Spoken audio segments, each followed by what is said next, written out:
அனைவருக்கும் வணக்கம். வீடியோ போட்டு கொஞ்ச நாள் ஆகிட்டு. ஏன்னா வீடியோ போட முடியல. கொஞ்சம் வேலை தான் காரணம். வேலை அதிகமாக இருந்தனால வீடியோ போட முடியல. ஆனால் இப்போ வீடியோ போட்டுருவோம் அப்படின்னு பார்த்தேன். சரி, நிறைய பேர் வந்து கமெண்ட்டில் இவ்வளோ நாள் வீடியோவை ஏன் போடல அப்படின்னு கேட்டிருந்தாங்க. ஒரு சிலர்லாம் கண்ணீரஞ்சலி போஸ்ட் விட்ற அளவுக்குலாம் ஆயிடுச்சு. அந்தளவுக்கு இவர் இறந்துட்டார்யா அப்படிங்கிற மாதிரிலாம் வீடியோ போட்டிருந்தாங்க, சொல்லியிருந்தாங்க, கமெண்ட் பண்ணியிருந்தாங்க. சரி, வருத்தமாக தான் இருக்குது. நமக்கு போடுறதுக்கான வீடியோ போடுறதுக்கான நேரம் இல்லை. நாமளும் வந்து வேலை செய்கிற அப்படி தான். நானும் வந்து ஒரு வேலை செஞ்சு அதை வச்சு தான் என் குடும்பத்துக்கு தேவையான விஷயங்களை செய்யணும். அப்படிங்கிற மாதிரி இருக்கும்போது நமக்கு அந்த வீடியோ வந்து போடணும் அப்படிங்கிறது வந்து ரொம்ப கம்மி டைம் கிடைக்காது. சரி, இருந்தாலும் நம்ம மெசேஜ் நம்ம வந்து ஒரு நல்ல நோக்கத்துக்கு தான் அந்த வீடியோக்குள்ளே போட ஆரம்பித்தோம். சரி, அதை நம்ம தொடர்ந்து போடணும் அப்படிங்கிற ஒரு வருத்தமும் இருக்குது, இல்லைன்னு சொல்லலை, இருக்குது. சில நேரங்களில் ஃபோன் எடுக்க முடியலை, எடுக்கலை அப்படின்னு சொல்லிட்டுலாம் கமெண்ட் பண்ணியிருக்காங்க. ஒருத்தர் தான், ஒரு சில கமெண்ட்டு வந்திருக்கு. ஆனால் அதுவும் வந்து உண்மையானு பார்த்தா இல்லை. முடிஞ்ச அளவுக்கு 99% ஃபோன் எடுத்துடுறோம், எடுக்காமல் இருக்கிறதில்ல. புது நம்பரை கண்டிப்பாக எடுத்துடுவோம். அப்படிங்கும்போது அதுவும் ஏதோ ஒரு தவிர்க்க முடியாமல் சில காரணங்களால் எடுத்துருக்கலாம். அதுக்கும் முதல்ல வருத்தம் தெரிவிச்சுக்கிறேன். பிறகு என்னென்னா, நம்ம வந்து இந்த வீடியோ எதுக்கு பண்ணியிருக்கோம் அப்படின்னா, அதாவது எல்லாருமே ஒரு வருத்தத்தை மட்டும் ஃபீல் பண்ணுற மாதிரியே மனநிலைமையில் இருக்கீங்க. கண்டிப்பாக அது வந்து அந்த மனநிலைமையில் நம்ம இந்த தொழில் பண்ணுறவங்க யாரும் இருக்க வேண்டாம் அப்படிங்கிறதுக்காக தான் இந்த வீடியோ. என்னென்னா, இப்போ என்னுடைய பசங்க அது வந்து 2 பேருமே என்னுடைய பசங்க தான். இவங்கள வந்து தேய்க்கிறதுக்கு ரொம்ப கற்றுக் கொடுத்து தேய்ச்சிருக்காங்க அப்படிலாம் கிடையாது. அவனுக்கு வந்து 10 வயசு, ப்ளூ சட்டை போட்டிருக்கான். அந்த பையன் வந்து 11 வயசு கிட்டத்தட்ட, அவ்வளோதான். அப்போது அவன் 11 வயசு பையன் வந்து தேய்க்க முடியும். நம்ம என்னமோ இவர்கிட்ட ஷீட் வாங்கி தான் நம்ம தொழில் பண்ணணும் அப்படிங்கிற விஷயத்துக்கே போக வேண்டியது. 11 வயசு பையனால் ஷீட் தேய்க்க முடியும், இந்த மாதிரி ஒரு ரவுண்ட் பண்ணி தேய்க்க முடியும். அப்படிங்கும்போது நமக்கு வந்து எவ்வளோ அனுபவங்கள் இருக்கும், கண்டிப்பாக முடியும். சோர்வு அந்த மாதிரியான ஒரு மனநிலைமைக்குள்ளே போகாமல் நம்மளால் தொழில் செய்யணும் அப்படிங்கிற ஒரு அக்கறையோடு நம்ம போனோம்னா கண்டிப்பாக முடியும். அதை வெளிப்படுத்தணும்.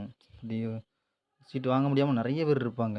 முக்கியம் ஃபோனில் கான்டாக்ட் பண்ண முடியாமையோ பல பிரச்சனைகள். இப்போ நம்ம பஸ்ஸுக்கு 150 ரூபா அந்த மாதிரி கொடுக்குறோம். ஒரு பஸ்ஸுக்கு வந்து இங்கேருந்து அனுப்பி விடணும் 150 ரூபா, 200 ரூபா கொடுக்கணும். அது போக தான் ஷீட் தயார் பண்ணணும், நீங்கள் ரெடி பண்ணணும், ஷீட்டுக்குள்ளே பணம். அப்படிங்கும்போது ஓரளவுக்கு காசு வரும். அப்போ நீங்கள் அதில் வந்து நமக்கு லாபம் கிடைக்குமாங்கிற பிரச்சனைகள், ஏகப்பட்ட பிரச்சனைகள் இருக்குது. அதுக்கெல்லாம் நீங்கள் சோர்வுக்கு போகக்கூடாது. நீங்கள் வந்து தேய்க்கணும் அப்படிங்கிற மோட்டிவேஷன் உற்பத்தி பண்ணணும், உருவாக்கணும் அப்படிங்கிற நோக்கத்தில் தான் இந்த வீடியோ. அப்போ நம்ம வந்து அடுத்தடுத்து ஸ்டெப்புகள் இருக்குது. பார்த்தீங்கன்னா மிஷினுக்கு போயிடலாம், அடுத்தடுத்து நிறைய ஸ்டெப் இருக்குது. நம்ம வந்து ஒரு கடினமான ஒரு வேலை தான், கடினம் இல்லாத வேலை, கடினமான வேலை, ரொம்ப நுணுக்கமான வேலை. கண்டிப்பாக முடியும், எல்லாராலையும் முடியும், எல்லாராலையும் முடியும்.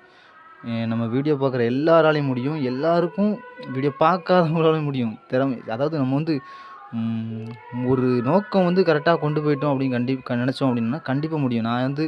நான் வந்து சம்சார் சீட்டு தான் எடுத்தேன் அப்படின்லாம் கிடையாது. நான் வந்து ஆரம்பத்தில் நான் வந்து ஒரு கேக் கம்பெனியில் வேலை பார்த்தேன். அப்புறம் மளிகை கடையில் வேலை பார்த்தேன். அப்புறம் ஹோட்டல், அப்படி சந்தைகளில் வியாபாரம் பண்ணுறது, அல்வா கம்பெனி, மஸ்கோத் அல்வா கம்பெனி, இப்படி பல இடத்துல வேலை செஞ்சோம். வந்து ஒரு வேலை செஞ்சு பண்ணலை. அது போக நான் வந்து ஒரு செல்ஃபோன் மெக்கானிக். அதாவது எப்படின்னா, கொஞ்ச நாள் தான் ட்ரைனிங் போனேன், முழுமையாக கற்றுக்கல. அதாவது முழுமையாக கற்றுக்கலனாலே அது பிரச்சனை தான். முழுமையாக கற்றுக்கல, அதில் கொஞ்ச நாள் ட்ரைனிங்கில் இருந்தேன். அதுக்கப்புறம் நம்ம டிவி ஒர்க்கு, என்னுடைய அண்ணன் ஒருத்தருடைய உதவினால் டிவி ஒர்க் பார்த்தேன். அப்புறம் நம்ம வீட்டிலையே ஒரு கோழி பண்ண ரேஞ்சில் வளர்த்தோம். அது ஒரு பக்கம் நீங்கள் பார்த்தாலே தெரியும். நம்ம வீடியோக்கள் நைட்டாக வாட்ச் பண்ணாலே தெரியும் என்ன தான் பண்ணுறாப்புல அப்படிங்கிற மாதிரி இருக்கும். அப்படி நம்ம வந்து தொடர்ந்து ஒரு வேலையாக செஞ்சவன் தான். அப்போ நான் வந்து இந்த ஷீட் எடுக்கணும் அப்படிங்கிறதுலாம் வந்து ஒரு விஷயம் கிடையாது, நான் எடுத்திருக்க முடியாது. ஏன்னா அவ்வளோக்குள்ள வேலைகள்லாம் மாற்றி செஞ்சுருக்கேன். அப்போ என்னாலே முடியும் அப்படிங்கும்போது இந்த துறையில் இருக்க எல்லாராலையும் முடியும், கஷ்டமே கிடையாது. இது வந்து வரலை அப்படின்ட்டு விட்டுட்டு போகிறதுனால தான் நம்ம இதை வந்து தோல்வி அடைஞ்சிருந்தோம். அதனால் நீங்கள் இதை வந்து தோல்வியெலாம் அடையாதீங்க. கொஞ்சம் கொஞ்சமாக முயற்சி பண்ணுங்கள். நீங்கள் உங்கள் வேலையை பாருங்கள், தொழிலை பாருங்கள். எந்த தொழிலையும் விட்டுட்டு போகக்கூடாது. தெரிஞ்ச தொழிலை விட்டவனும் கெட்டான், தெரியாத தொழிலை தொட்டவனும் கெட்டான்னு சொல்லிலாம் நிறைய பேர் சொல்லுவாங்க. அந்த மாதிரிலாம் கிடையாது. நம்ம வந்து ஒரு தொழிலை முழுமையாக விடவும் கூடாது, முழுமையாக அதை விட்டுட்டு போயிடுவோம் அப்படின்னு நினைக்கக்கூடாது. அது தோல்வின்னு நினச்சிட்டு விட்டுறக்கூடாது. அவ்வளோதான். நம்ம வந்து எடுத்துக்கிட்டோம், இந்த தொழில் கெட்டு போச்சு விட்டுருவோம் அப்படின்னு விட்டுட்டு போகக்கூடாது. நம்ம ஒரு சைடு இது வந்து வருமானம் இருக்குது, நம்மளால செய்ய முடியும், இதில் ஒரு நுணுக்கம் இருக்குது அப்படின்னா அதை கற்றுக்க முயற்சி பண்ணுவோம். நமக்கு பெஸ்ட்டு எது ஒரு ஆஃபராக இருக்கோ அதை நம்ம சூஸ் பண்ணிக்கலாம். எனக்கு இதுதான் கடைசி தொழிலா, நான் இதுதான் கடைசி வரைக்கும் பண்ண போகிறேனா அப்படிங்கிறதெல்லாம் வந்து இன்றைக்கி என்னாலே சொல்ல முடியாது.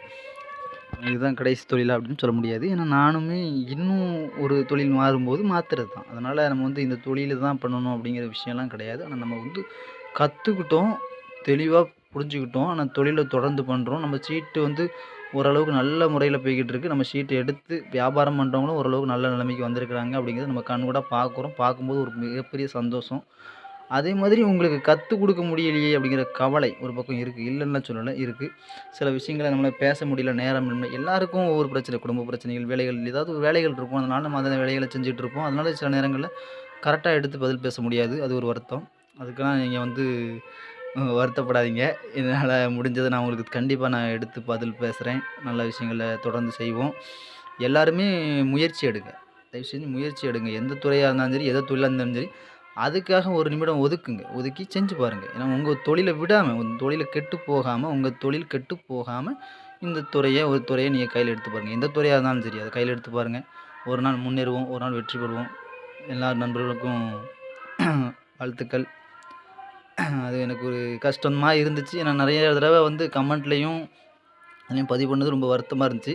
பட் இருந்தாலும் நன்றி. கமெண்ட் பண்ணவருக்கும் நன்றி. வாழ்த்துக்கள்.